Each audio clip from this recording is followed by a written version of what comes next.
Jamie Stewart, Scott Lawton, and Matt Mainwaring. Very good evening to everybody. It's a fight week with a bit of a difference. Last minute notice. Jamie, I'm going to start with you. You're up against Florian Marku, big puncher, big name signing for Matchroom. You're the first one there at the last minute, at the 11th hour, quite literally. Yeah, well, he might be a puncher, but it all goes down on who he's punching. True. You called for the fight on Twitter, didn't you? I wanted it, yeah. When you saw Florian might be available, was that it's just a no-brainer? I'm getting in there. I've been itching to get back out since the Hennessy fight, so I'm just happy to be here. Like, this is a once-in-a-lifetime thing for me. This is the Joshua Pulev undercard. Like, not many people in Stoke can say that they've done that, so I'm here to win. But I'm also here to see what I've actually got myself against someone as good as the lad who we're going up against. Like, he's knocked a couple out and he's strong. I just think he lacks a bit of boxing wise, and I think I can expose it. Just very quickly before we move on to Scott as well. You mentioned Stoke. I look at your social media, and you're a proud Stokey boy, aren't you? You are. Yeah, well, I'm always trying to do the better for Stoke, because this is like where I come from, and it's what made me me. Scott, we were just having a quick chat with Matt then. You got the call at 11 o'clock on what, Monday night? Last night. Yeah, last night, 11 o'clock. What's the name? Are we all here or? Wednesday, yeah. It was Tuesday night, wasn't it? Tuesday night? Yeah, Tuesday night. And then we were in the car down here for 11:30 on Wednesday. So just run us through that timeline of events. Who rang you and what happened? A good friend of mine, Carl Greaves, he promotes a lot of our lads for us. He phoned me, says, he asked me for Cash Buttery. But Cash is his hand, so he'll be out for a little bit. But obviously, every day Jamie asked me, "Get me out, Scott. Get me out, Scott." So I just messaged the call and said, "Jamie would be interested in the fight." So he asked me, message Jamie, see what he says. So message Jamie. Within half a second, he went, "Yeah, get the fight." So I let him know that we were available. I think they come back and said that he wasn't quite experienced enough for the job. So, but they'll keep us in mind. That's what they said. And then by 10:30, 11, I started getting messages from other different matchmakers and people who round boxing asking me obviously the same question. Obviously, I said Jamie.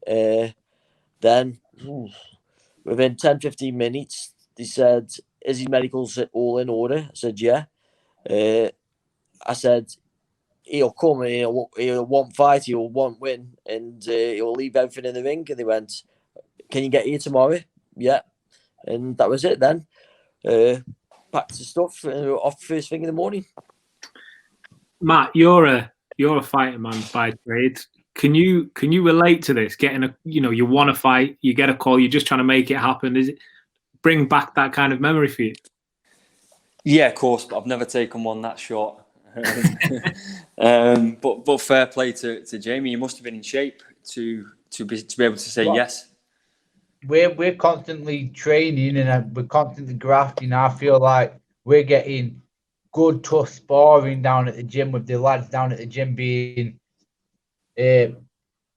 like going through the amateur. They've got a better boxing brain than me, and I'm constantly learning where I would say the best lads in the gym. So yeah, I feel like I'm always progressing. Yeah. Is this the perfect kind of analogy, if that's the right word, for stay in shape? You don't have to get in shape. You just literally never know when the phone's going to ring. Well, I just think I don't mind getting punched, and I love punching people, and the best way to do that is in the gym. So we do a lot of sparring down at our gym, and I think to be fit and ready in shape, you've got to be ring fit, which is sparring. And I'm just ready all the time. I'm ready. if I remember rightly, starting through the white collar, I was ready without training. I'd take fights without even training, so I'm ready all the time. Is this fight bigger than Mick Hennessy Jr.? Yeah, I think this fight's a test. Like, we're going to be fighting an 8-ounce glove. This is one shot could knock any one of us out. Like, it's not like I don't think it's like the odds are on to him. Like, he's on 20-1, and I think I'm 8-1.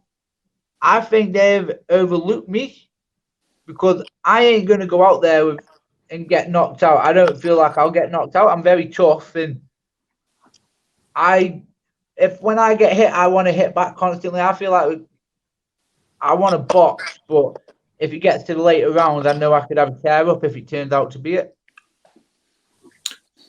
Matt, would you be intimidated by someone the size of Florian? I mean, listen, I'm going off his Instagram followers. He's following at fights that we've worked with him in the past.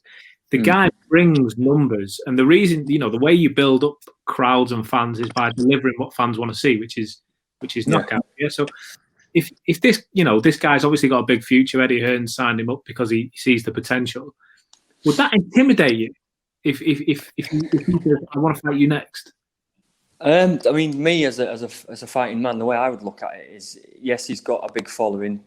He's supposed to have a big future. Matchroom don't just latch onto anybody. So this is all true, but with that comes big expectation. I would, you'd be going in thinking I've got absolutely nothing to lose here. He's got 100%. Everything to lose. That's the way I'd look at things. I've already won here because, like I say, I'm already sat here on a Wembley Stadium, my third fight out, and I'm on the undercard of Anthony Joshua. I'm happy days as it is now. Totally agree, Jamie. Agree.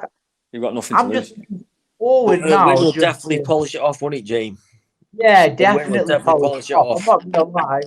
I haven't come here to get numbers up, You can go in. You can go in and fight. Man. You can go in and fight freely with nothing on your shoulders and enjoy it. I don't think he boxes well. I think he kind of hopes to knock people out on power. He doesn't move as well as what I'll move, and I think I'll be able to catch him off guard by boxing. A lot of guys that I've watched, they kind of rush into him because they're scared of him rushing onto them instead of actually taking a little bit of a step back and thinking, how can I work this guy out? They're kind of like sticking to his chest, and he's working into his game plan. Scott, Jamie's quite openly said he's not the best boxer, if you like. He's still got a lot to learn there. Yeah. When you look at it from the technical side, obviously you've got a great deal of pedigree in the sport of boxing. When you see the matchup between Florian and Jamie, do you see weaknesses or maybe chinks in the armor? We were saying before, he's come from a kickboxing background. Yeah. To be fair, he's a very, very, I won't lie to Jamie, he's a very hard opponent, and obviously you wouldn't choose him for a home show. But saying that, you wouldn't choose Jamie for a home show for him, really, because Jamie's not like a usual boxer. He does a lot of things different than most boxers, and I think that will go in his favour a little bit. He's very hard to read, Jamie is, and I think Florian's definitely overlooking him. He's already talking about who he's fighting in his next couple of fights anyway. So I generally think he might have overlooked us a little bit, which that is exactly what we would like. And Jamie's definitely the man to put it right when we're in there. Matt, we were talking the other day, and we were saying like the scene at this weight class in Britain at the moment. Conor Benn, Josh Kelly. These guys are the guys. Even maybe not quite as big as that at the moment. Sam Eggington, Ashley Fearfane are fighting. Is it this weekend? Yeah. So there's names out there that are doing the rounds. Florian's been calling these guys out. If Jamie beats Florian, does he automatically have a right to say that? Don't put any ideas in his head. Do not put any more ideas in his head. This is a pandemic, so I just see this as an opportunity for me to get out there, and learn, because that's all I'm really doing. I'm still early on, so I see this as, if I win this guy Saturday night, I find out where I sit and what I need to work on to improve. I'm only seeing this as a game for me all the way round. This is like how Jamie is all the time in the gym. It's forever. Can I spar him? Can I spar him? I'm going, he's a lot bigger than you. No, I want to see you. I want to see. Oh, you cannot tell Jamie. He has to try him and he has to spar with him. And to be fair, he always does well with it. Whoever he spars, he always does well. So I'm pretty sure on fight day, he won't swallow it to nothing. He'll go out there and give it 110%, and I think he'll cause a few problems and win a few rounds. You never know. If I don't put my heart into this, my mum's gonna box my head off when I get home, and that is no lie. Yeah, I think she'll box mine off as well. So you better. So as long as I learn in this, I see this as one big gain either way. But I'd love to, like I say, we're in 8-ounce gloves, so anything can happen on either side of the fight. So hopefully, you never know. Matt, how would you prepare for a big puncher on short notice? On short notice, I think we've hit the nail on the head with what we said previously. I think if you're a gym rat and you stay in shape and you stay fit and you're sparring regularly, because without that, without being able to last the rounds and last them well, a big puncher is going to catch up with you. Yeah. So any other big puncher on the planet, AJ, Canelo, whoever it is, you have to be able to go on the rounds, and I think you have to be so mentally sharp, and that comes from sparring regularly, being in the gym, and not letting yourself balloon up in weight, and not letting yourself drift away from fight shape. I think that's your ticket to being able to do someone short notice. And that is Jamie, 100%. I think you touched on it a minute ago, Scott. Is that what these in the business call hard sparring? There's none of happy stuff. To be fair, we do a fair bit of hard sparring, and some good kids in the gym, but we do quite a lot of technique sparring as well. I mean, Jamie does rounds and rounds of just jabs, certainly, or just body work. So even though you're sparring, sometimes it's not actually taking a toll on your body. You do have to have the hard rounds, but sparring is sparring. And if you want to work on blocking jabs or slipping jabs, you need to be in a ring and having jabs thrown at you, and you be working on it. I mean, some sparring we'll do one defending, one attacking, and we'll mix it up all sorts of ways. But you're still getting rounds in, and they'll do, I don't know, 20 or 25 rounds a night altogether. They fly them out. So it's not the rounds I prefer, though. Yeah, I've got no doubt he'll be fine for the amount of rounds we're doing. Jamie, just one last thing then on the Florian fights. Do you have a message for him if he was watching this? No, but I'm a nice guy, and I don't like. I've always said I don't want to come across as the bad guy in boxing. I want someone to be the bad guy to me. I'm nice, and I want to stay quiet, and I want to see what they expose. Weren't we just to get the shout? To be fair, we get the shout, and obviously everyone wants you to badmouth people and stuff like that. But we aren't that way, are we, James? We just go out there and show them. Well, I got respect for anybody that gets in the ring. I was leaving that one line out there. Well, the reason it's such a massive card, aside from Florian Marku versus Jamie Stewart, the reason it's a massive card is it's Anthony Joshua coming back. I want to do a round table, just get some predictions and what's going on there. So I'll start with Scott and move around. Scott, then Matt, then Jamie. Scott, start with you. Joshua's back. Joshua's going to win knockout round 7. I think, I think he might get clipped a little bit, but by about 7, I think he'll get to him. I think there's too much at stake now. We've obviously Tyson Fury fight just around the corner, and I don't think he'll make no mistakes, and I think he'll get him out of there. Move to you, Matt. Yeah, totally agree. I think mid to late stoppage, but I don't think the method of victory matters. I think it's just a win, isn't it, man? Yeah, he'll have learned a hell of a lot from the Ruiz. The best I've seen him, the Ruiz rematch. Smartest I've seen him. Watching him in amateur days, wasn't it? Just pumping his jab out. Yeah, didn't even get into the fight with Ruiz. I think he'll have learned a lot from that, and that's what you've got to do when you get beaten. Especially like Scott says there, with so much at stake. Massive money fight at stake. They've probably got it lined up already for something to happen if he comes through it, or should I say, in their eyes, when he comes through it, so he can't not. So I think for him to be reckless would be foolish. I think he'll definitely learn from previous mistakes and mid to late stoppage, I think. Fair shout. Jamie, are you on board with these boys? Go on, throw us you go the other side of it. I'm going to say a 6-round uppercut knockout.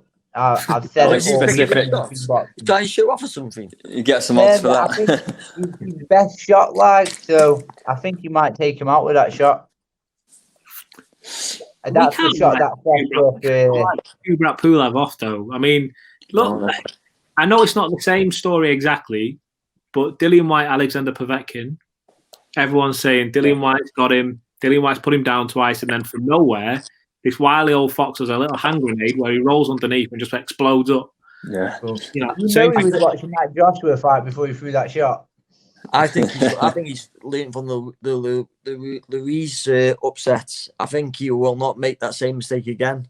I think he'll be so really switched on, and I think he'll have a great performance. To be fair, I think he's due a good one as well. I do definitely think he'll get the knockout though. I think he'll look for it a little bit.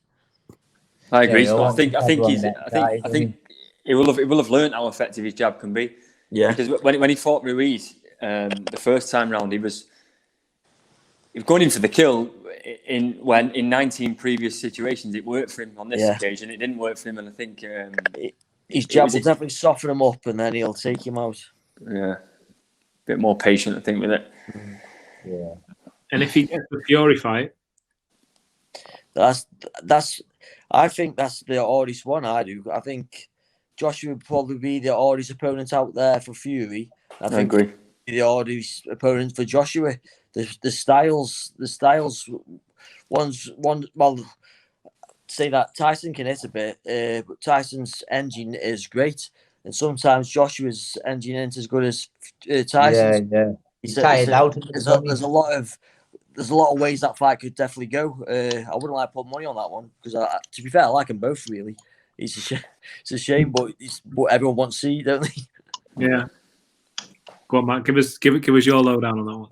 I'm on the same fence that Scott's on.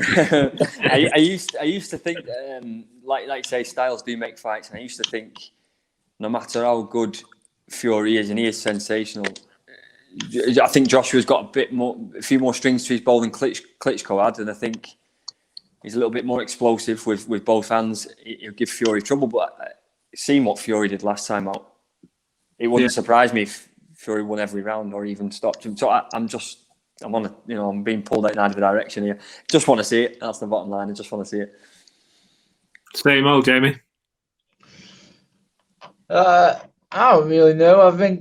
I don't even think that fight might even happen. What? Of course it's going to happen. I don't think it'll happen. Why not? I think they're both dodging each other because not one of them wants to lose what they got. Nah, I don't. I think they both want to fight each other, and it's definitely 100% going to happen. Well, the thing is, you guys are all fighters, right? You will back yourself 100%. It's similar to you in the Florian position. You're not going to go, no, because I might lose this. Both of those guys are going to look at this fight and think, there's a lot of money on the table.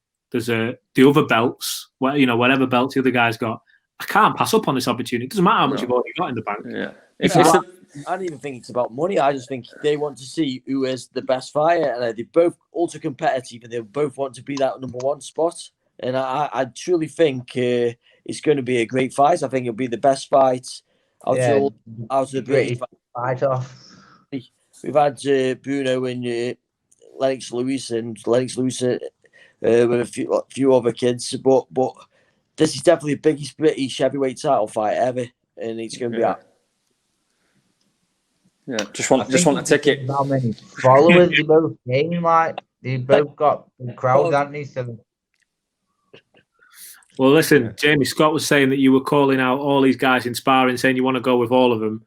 Don't try and get Anthony Joshua in before or after the fight night. He's got a job to do, and so have you. So, sorry for the time being. I don't think he'd be able to catch me. Fair enough. Maybe we'll see Jamie Stewart v Tyson Fury. That's the confidence you want to hear the night before a fight, isn't it? This is it. But listen, mate, it's great that you've taken it on at short notice, and it's not it's not an unreachable goal beating Florian. You know, we've seen what you can do. He's not unbeatable. I see flaws, and I'll try to expose them.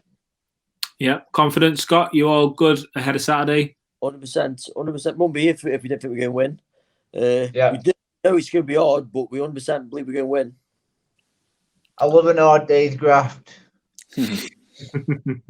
Fair enough. Well, listen, boys, we'll let you crack on. What's it like in the bubble, by the way? Can we have a look around your room? Boring, man. It's boring. We're just in a hotel room. It's not good at the minute. I feel like running at the door. Yeah, hopefully tomorrow we'll be out and he'll be a lot better. Is there any chance of you bumping into Florian in corridors? Yeah.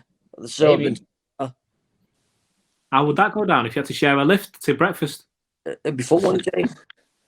Well, I'm a facey person, obviously. I've not been the quietest guy all my life, so I would think he would want to have an argument with me. I'm quite angry guy. If he someone touches you, I'm temperamental. Jamie, what if he's in front of you in the breakfast queue tomorrow morning and there's like 2 sausages left and he puts them both on his plate? It's all right. I think I got like £2 loose anyway, so he can have them. Fair enough. Yeah. You're not taking any bait tonight. No, honestly, I'm generally a nice guy and I've got all the respect for him. I don't know if he's got family or not, but I have. So all I do is wish a safe fight and now he gets home to whoever he loves like. So just business. Good stuff. Well, listen, lads, you've got our support on Saturday night. Whether we're there or not, you've got our support. And all the best. We'll speak to you after it. Thank you. See you later. Thank you. Bye.